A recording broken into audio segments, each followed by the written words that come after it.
Right on, Tony. You got 7,326 days sober today. But who's counting? Congratulations. What's that? Who's counting? Who's counting? Oh, yeah. Yep. Thanks, man. Yeah, does that include weekends or? No weekends off Right on. that you're aware of. That I'm aware of. Yep. Right on. Well, man, I'm glad to have you here today. Thanks. I picked you because I always like what you have to share in the meetings, and you're like one of the first people at our meeting that your message really spoke to me, and it was along the subject of what it truly means to be an alcoholic, that it is a how did you put it? It's actually the definition out of the book, I believe, but the way that you said it kind of rang the truest with me at Probably that out time. of the doctor's opinion. Yeah, the allergy and Yeah. the phenomena of craving. I had Yeah. heard that 100 times before. When I came into the meeting that one day and you said it, it clicked with me finally. I guess I had the feeling that I'm a man, I'm old enough, I should be able to have a beer, and Right. like that premise about the allergy and all that stuff says no, it's not quite that way. Right. I Yeah. also appreciate how you kind of have a really great message for a lot of the newcomers. I've listened to you share some of the really great things about AA with some of the people that just came into their first meeting, and it's been Yeah. great, man. So And I think that's important, regardless of whatever we're talking about. If there's somebody new in the room, then everything needs to focus on them. Our discussion needs to focus on them. We need to carry that message that, this is what truly is the problem, with the alcoholic, is that we process alcohol differently than the social drinker. So we drink an alcoholic drink and our body produces a craving for more.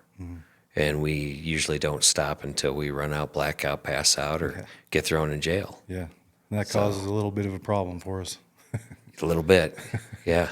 Yeah, a lot of problems. So, yeah, it's when you get that opportunity, you can't rob a person the price of pain they got to go through to get to where they're going. So when the newcomer does come in, you got to kind of cater to them, and I also try to tell them that the most important thing that they need to remember is to go to a meeting tomorrow. First thing in the morning, figure out where there's a meeting at and go to that. Plan on going to that meeting, because once you start doing that, then that just kind of gets sewn into their DNA. So Yeah, it's good to keep it at front of mind. 'Cause yeah, our rememberer sucks and our forgetter works perfectly. that's Yeah. right. That's exactly right. Yeah. So, yeah, it's, and then hopefully, they're receptive to the message of God, and, because I think really, truly that's, once we can string a couple of days together, I think it's really important to start driving the spiritual aspect of recovery to a person, because I think that's what our book says. That's what the big book says, that the whole purpose of this book is to help you find a power greater than yourself, And throughout the whole book, they talk about the God of creation. So, and I'm not going to mince words with any of that. I mean, that is what it is, and it says what it says. Yeah. And I believe that they got everything they got out of the Bible, to write the big book of Alcoholics Anonymous, and that's why I believe it works. That's why I believe the big book is a living, breathing document. So I don't think any of us down here are smart enough to write anything more than what the Lord's already written. Right. So, Yeah. and to take some of that and implement it in these programs is, unfortunately, people don't want to see exactly that, though. Yeah. That's been my Stumbling block. experience, but but I've seen it, and it's brought amazing things into my life. So, Yeah, same here, man. Yeah, the God of creation, that narrows it down. yeah. And we have a whole big book with his words written in it Yeah, for a guide to live life, yeah. you know. Yeah, Yeah. it just reminds me along that line, I've made the mistake of getting the message that I was supposed to live a life with God, and I completely left the meetings and just went to do that and turned out to go back out again as a result. So, Yeah. Well, I even, think it's really important for somebody to really get rooted in recovery first, to have that foundation. If somebody comes in and they're a believer, and then I try to encourage that as well. But I wouldn't encourage anybody in like 6 months or a year to just turn away from meetings and go to church. I wouldn't suggest anybody to turn away from meetings, period. right, I don't. right. I still go to meetings Yeah. after 20 years Mm-hmm. because I forgot. I forgot once and I wound up with a drink in my hand. Mm-hmm. And at the end of that period of drinking, the only solution I had was to try and hang myself. And so God had other plans for me because I'm still here. Yeah. So Thank goodness. the rafter broke and I landed on my butt on the floor and felt like I couldn't even do that right. Wow. So it was a couple of weeks later that I actually had my last drink, and I had a sponsor at that period of time. It was dark. It was the darkest period of my life. Man. But yeah, I think that's also too, something that we need to focus on is encouraging people, and not try and control them and tell them how they're supposed to do what they're supposed to do. We just need to encourage them, even if it sounds crazy and outlandish, encourage them. Yeah. Because, if they go out there and they do something and it doesn't work for them, they're going to find out real fast that that's not working for them. And hopefully they come back, and tell us, hey, that didn't work. This is what happened. I think a lot of people try to control people and like I think I know what you should be doing. Well, I don't know what you should be doing. Right. That's between you and God. Yeah.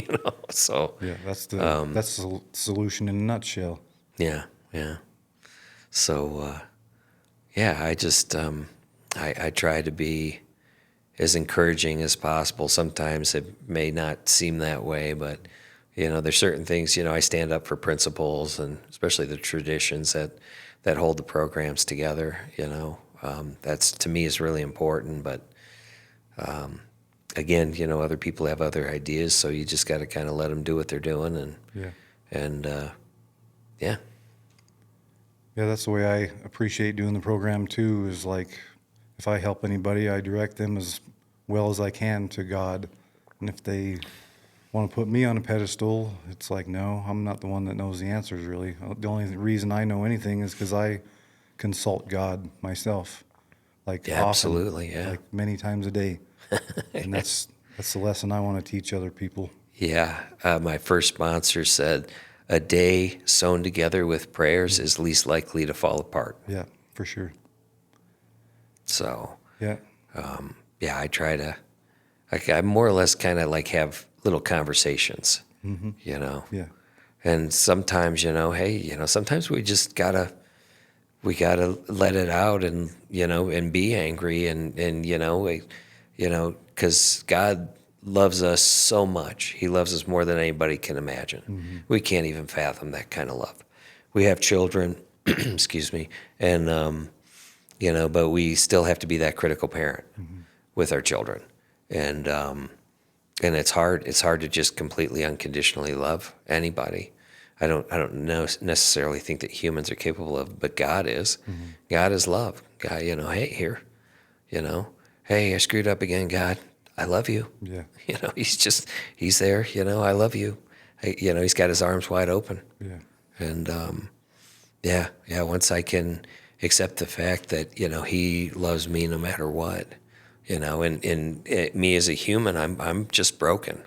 Probably as an alcoholic, I'm like double broken, than the average person that doesn't have this this problem that we have, with addiction.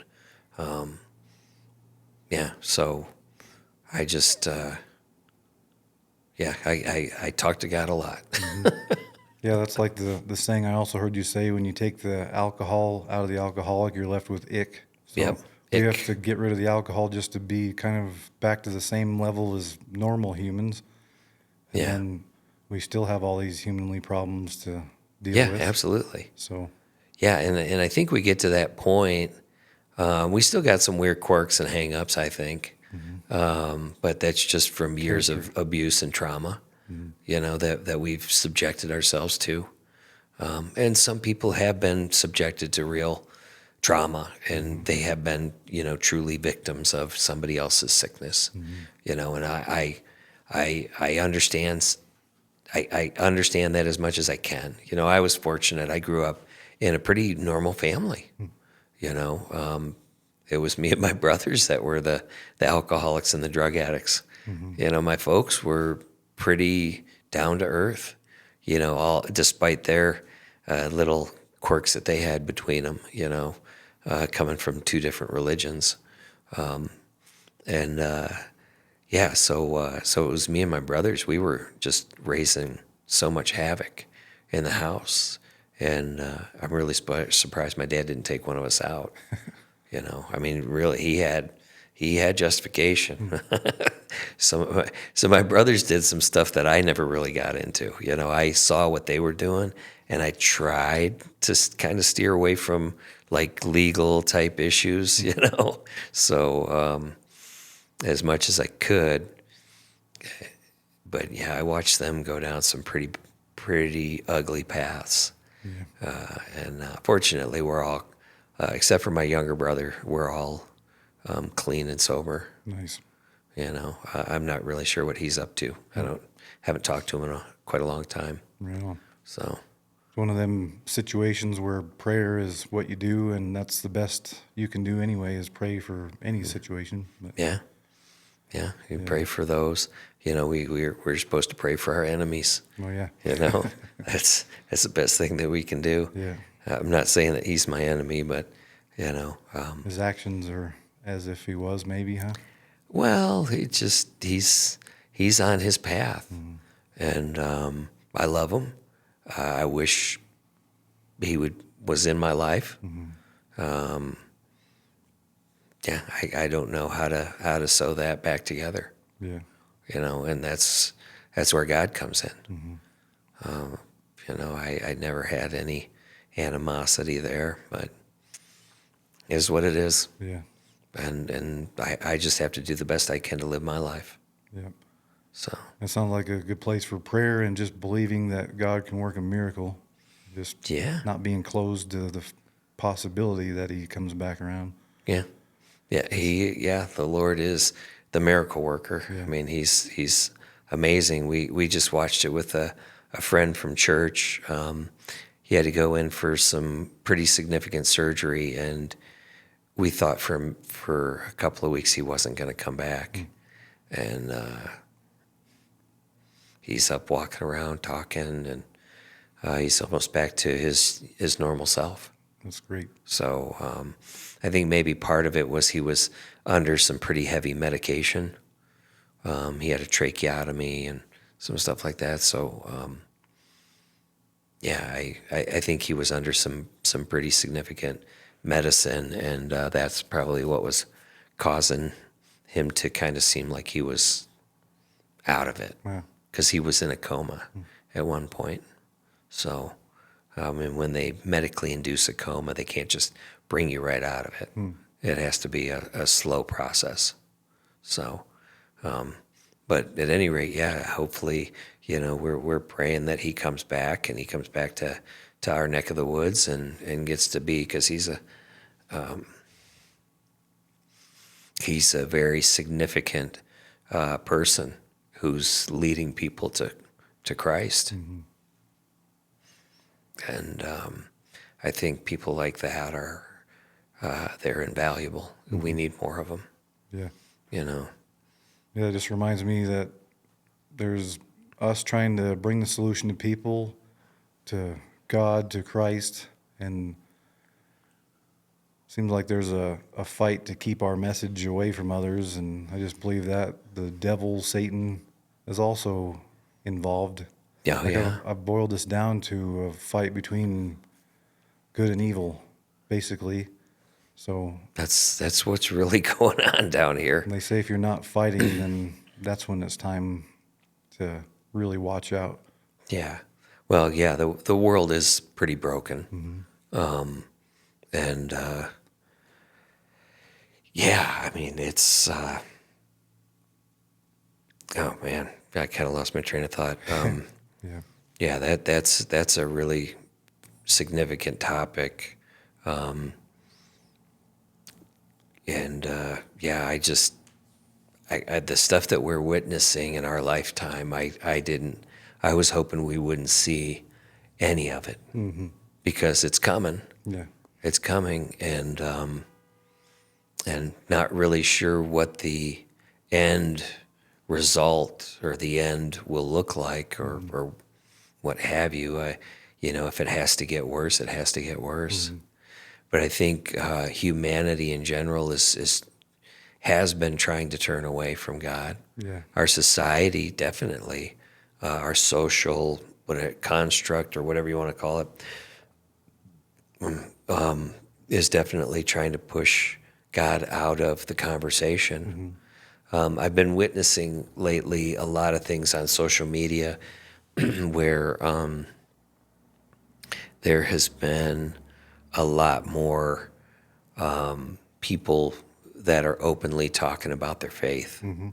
People that you wouldn't expect, like our new president-elect. I've witnessed multiple videos of him saying that our country needs Jesus. We need God in our society. We need more God. Yeah. And we know But that's the truth. but they won't put that out there in the mainstream Yeah. because they don't want that narrative to be out there. And that's what's good about this other smaller social media stuff. Even like this podcast, you can say that message and get it out. It's Yeah. the true message. Yeah. Like that's where the help has to come from. I saw this. Chicago's a tough city, right? And I'm from Detroit. Detroit's a tough city. There is this thing that popped up on one of my accounts that says Chicago for Jesus. And these people are out praying with people. They're praying for people. They're preaching out on the streets of Chicago. Nice. And so that's going on. I've seen humongous gatherings. I don't know if they were Christian concerts or whatnot, where people are praying. I saw just the other day something in a Walmart somewhere where they just started singing Christmas carols, about Jesus, not just, Frosty the Snowman or anything. Yeah. But, it was a Christmas carol that was focused on Jesus, so. Cool. So I think I suspect there's a revival in our midst, and yeah, and I know Harvest over in California, they're baptizing people in Pirates Cove. Like I think that's like once a month, Nice. And one of the last ones I saw, they had I think 2,000 people. Wow. That's great. Yeah. So, and unfortunately, I've seen in recovery, I feel like, and maybe it's just my perception, which my perception, can be off on a regular. But I see more of the secular world coming into recovery, Nice. and God being kind of set aside. Oh, yeah. And it's not that blatant yet, and I hope it doesn't get to that point. I hope we kind of get back to where the program once was. And like when I first got in here, like 36 years ago, when I first got into the rooms, it was, everybody was talking about God. I see. and especially back east, the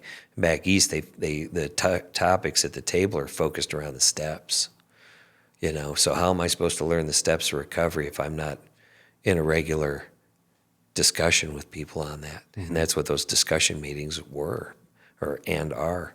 They talk about the steps, and they talk about how people have implemented this stuff in their lives, because it's important, I think, to clear away, like we say, to clear away the wreckage of our past. Today I know now I don't want to shut the door on it. I don't want to forget. I forgot once where I came from. Yeah. I don't want to forget again. But I've been placed in a situation, or a life. I've been given this life where I feel like, I want to do everything I can to glorify God, and I think that's what we need to be doing down here. And I get to do that every Sunday. Yeah. I get to play on our praise team. That's awesome. And help. I mean, and in that, I'm just this little itty bitty little tiny little speck of sand, that gets to play this music for our church and help our church worship our Lord. Yeah. And I try to just stay in the background. I don't want to be out in the forefront, because God is what needs to be out in the forefront. Yeah. Because it's His word, it's His music, it's His everything. It's everything to glorify Him. Yeah. And we teach. We're being taught His word every week. And I think that's vital. Yeah. And it's such a non-judgmental environment. And I think that's what people are afraid of in our society today, is they're afraid they're going to be judged. Well, yeah, you're going to be judged one day. Yeah. If we don't accept certain things, we're going to be asked about it once we leave here. Right. We're going to have to sit in front of God. And By the truest, most just judge that there is. yeah, Knows the whole story. But in a loving way. well, and the wonderful thing about the relationship that we get to have as Christians with God is that we've accepted His Son and what He did for us, and we've asked for forgiveness, and we try to live according to His word as best we can. But we're broken. We're going to make mistakes. We're not. That doesn't mean we're perfect, and that doesn't mean I get to sit there and thumb my nose at people and point at people and say, hey, you need to be doing this. You need, what I need to do is I just need to carry that message that Jesus loves them. God, our God just loves you so much, in all your brokenness, He is love. And I don't have to judge. We just study His word and carry His message. That's one of the big things with some of these. I'm not going to get into the groups, but some of the other groups that in our society that think that that God would never love them, but God does love them. Yep. And He is just standing there waiting for them. Yeah, it's a matter of a choice. Yeah, and I've never had anybody tell me that I'm going to hell. I have been told I'm a sinner, and well, that's true. Yep. 100%. Sin is a Greek archery word. It means to miss the mark. Oh, yeah.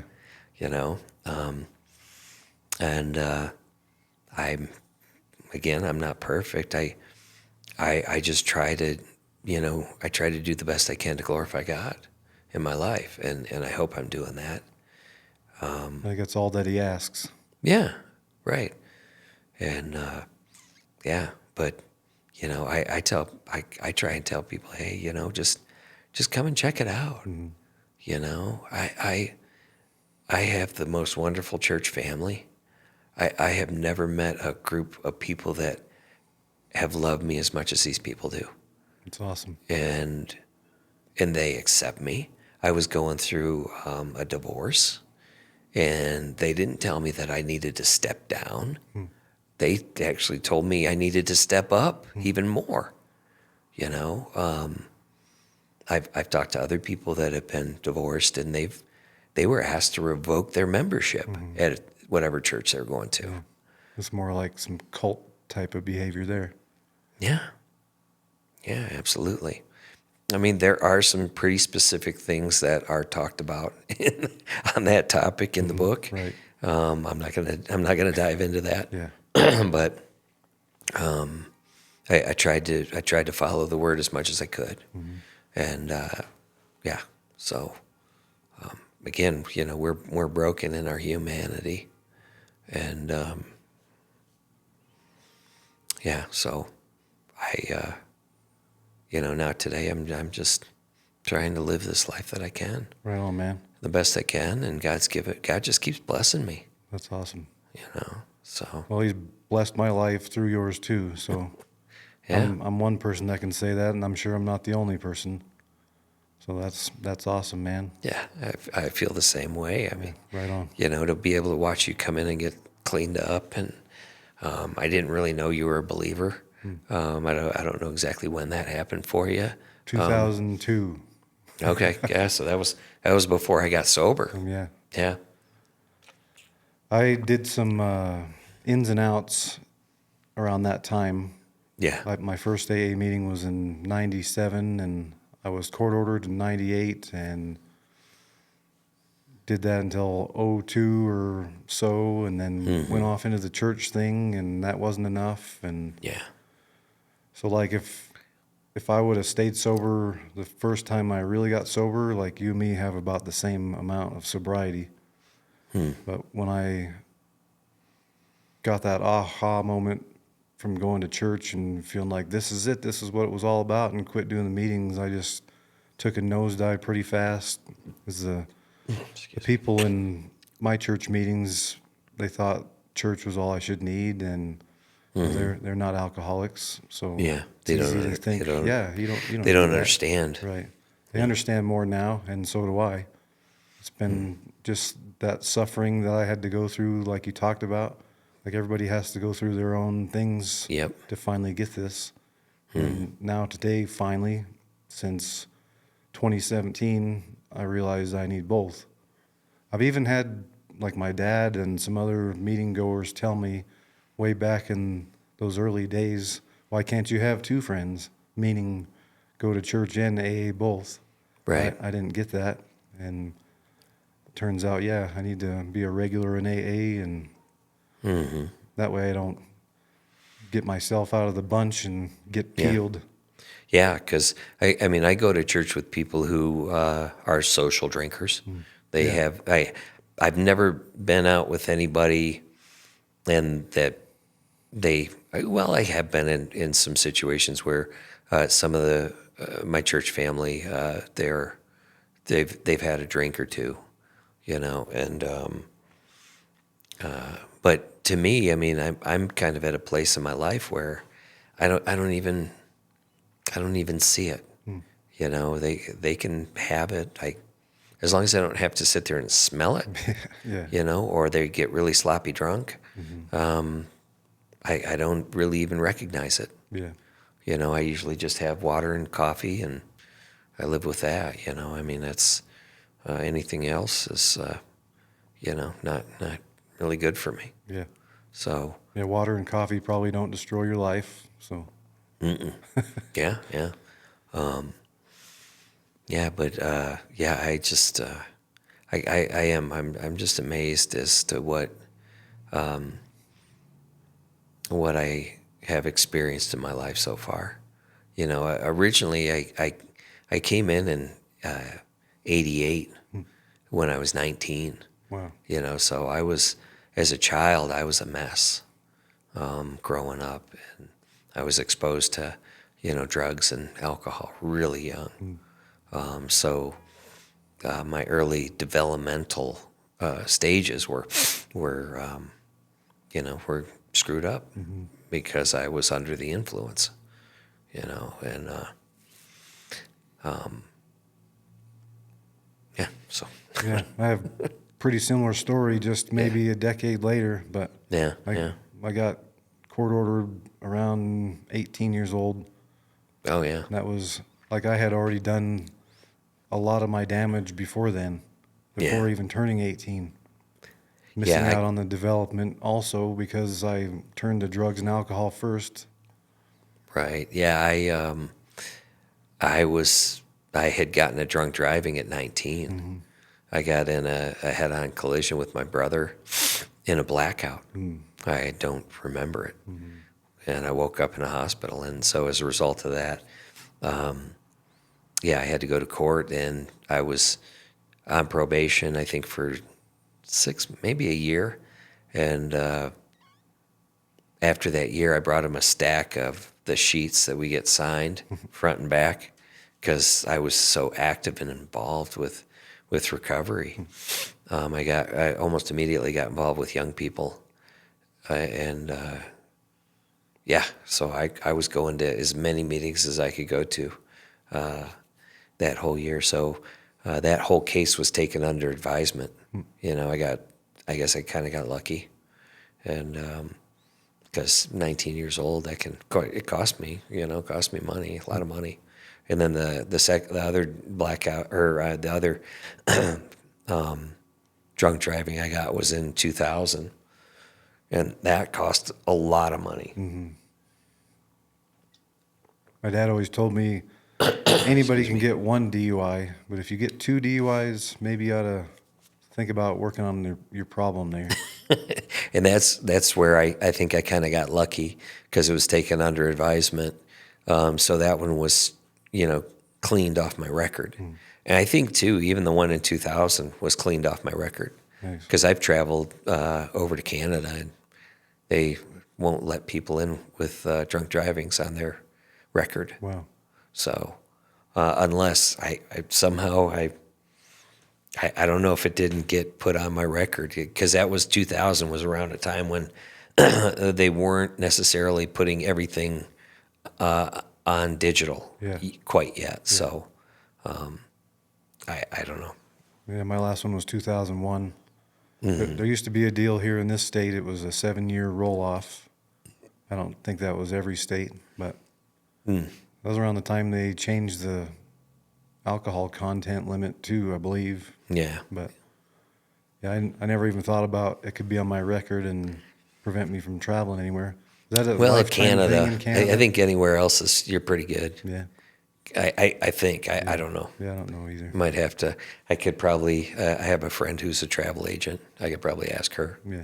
So, but, yeah. Yeah. Right on, man. Yeah.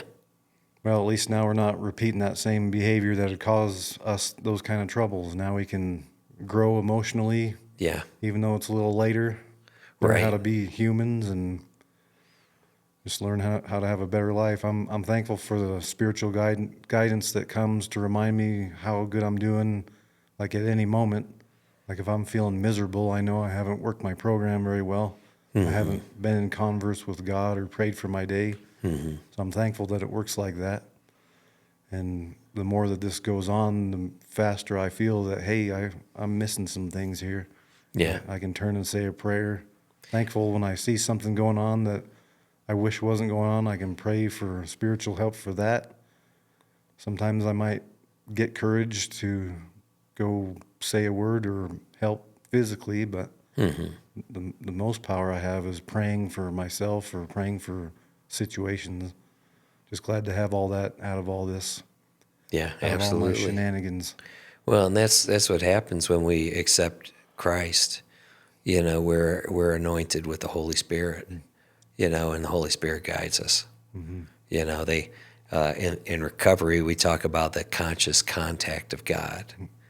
Well, what is conscious? What is the conscious mind? That's our forefront. That's what we're always in on a regular basis when we're awake and alert. So conscious contact of God, is the Holy Spirit. I mean, Right there's just no way, there's no way to refute what that is. Yeah. People will try. I've watched. It's so hard to watch people do all this stuff, all this earthly stuff, to try to have this spiritual existence. Yeah. And, you know, I just feel like my life today just is, Yeah. you know, I mean, God is with me. You know, it says in the Bible that, you know, Jesus abides in me and I abide in him, you know, and he did for humanity what there's just no way. Mm-hmm.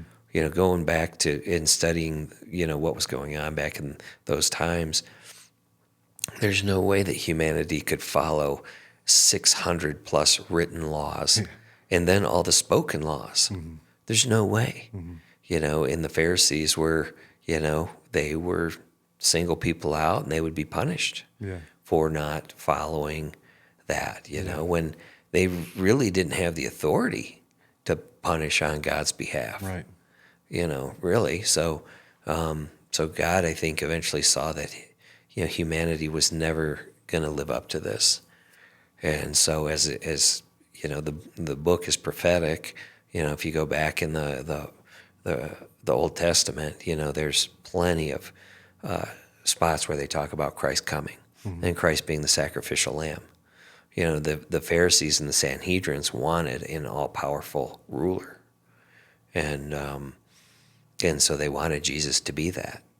And he could have been, Mm-hmm. but he had to come and be the sacrificial lamb. Mm-hmm. He had to take on the sins of humanity, past, present, and future, so that we could accept that and accept him and, you know, essentially be washed clean. Yeah. Yeah, So- it reminds me of kind of the process of the steps. Exactly. Does that for us again. Like, get that bag of garbage off your back and stand up straight Yeah. and march forward and do Right. better. Well, we accept the fact that we have a problem, you know, well, and that's, you know, if you look through the book, you know, yeah, you just admit that we're powerless. You know, the first 3 steps are basically just accepting that God's in charge, you know, and that's what I do when I accept Christ. You know, I submit that the first 3 steps are all about submission, you know, and submission doesn't mean that I am submissive. It means that I've just surrendered, you know. So steps 1 through 3 is that formal surrender, you know, and then step 4, well, I've got this bag of garbage that I'm going to continue to use as a weapon to bludgeon myself that keeps me in my sickness. Yeah. So I write that stuff down and then I go share it with somebody else. Well, what do we call that? Confessing our faults, confessing our sins. And then 6 and 7, well, if you read the big book, 6 and 7 is 3 paragraphs.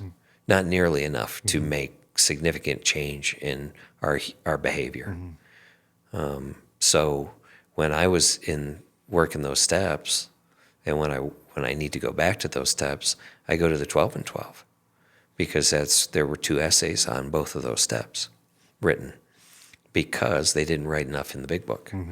So, I mean, if nothing changes, if I don't change the behavior, I'm going to continue to repeat it. Yeah. And that's what I was doing.